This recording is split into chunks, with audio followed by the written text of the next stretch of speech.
We get a lot of questions about Brother Knitting Machines mispatterning, especially when they've been stored for a while or people are attempting to restore them. That is understandable because there are a great many things that can cause this. One issue that we have not discussed at as much length as some others is what happens when the KC button is engaged so that the brother is supposed to start patterning. Jack is turning the KC button to and fro now. The action is in the two marked areas and also in the needle path. Now he is going to try to explain to you what's really happening here.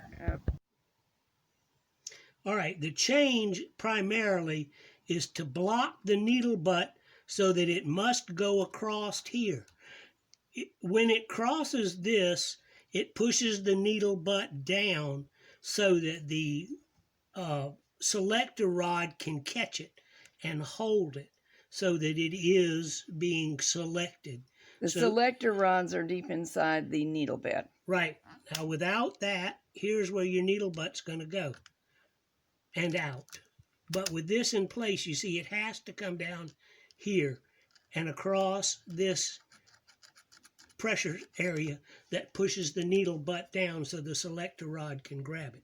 So when it comes out, it gets selected. And that's the same thing on this side. When it comes out is when it gets selected. Wait, redefine out. Out of what? Out of the carriage, whichever direction you're going in. So if you're going, let me turn around. Okay, you're going left to right. It's going to come out over here, and it's going to get selected when you're going. It being the needle butt will emerge from the path. Right. Okay. All right. This, let's see. Let me turn around. I'm correct now. We are going left to right, and it comes out here, and it gets selected. Without it, if it's in normal knitting, you see it doesn't. It comes out here, comes through, and comes out here. So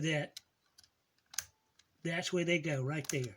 But this way, they can't do that. They have to come over here. Okay.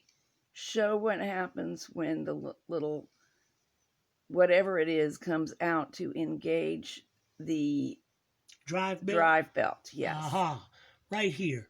This is doing two things, actually. It's releasing your in needle selection rod, but look, this comes out. This tang is what engages the drive belt on either side. So if it doesn't come out far enough, you're going to say, golly, it's not patterning correctly. Well, of course not. It's not driving the timing belt or it can even drive it sometimes and not others, getting random craziness. Exactly. And I'll show you what that looks like. See, it's partly out now. So if that sticks and it gets in that position, it may catch the timing belt, it may not. It has to really be out there. Now, as I understand it, usually the reason for either of these things to happen is that the carriage, in spite of you having cleaned it, still has some sticky spots. Am I right? Yes, let me show you. There's a rail right underneath here that responds to this selector button. See how this disappears? To release the carriage? Mm-hmm. All right. All of this is controlled by a rod that runs right across here that's driven by the teeth on this knob. And it walks that rod back and forth underneath here. We show that in a number of our videos where we're taking one apart to clean it. Remember to speak loudly for the camera. And so if you're in SM or KC, notice these two things are the same. When you go to in, okay, no longer are you able to drive the timing belt. But you see how high that comes up. Yeah, it's about a 1/4 inch of movement, I would say. Yes. And from gone to there.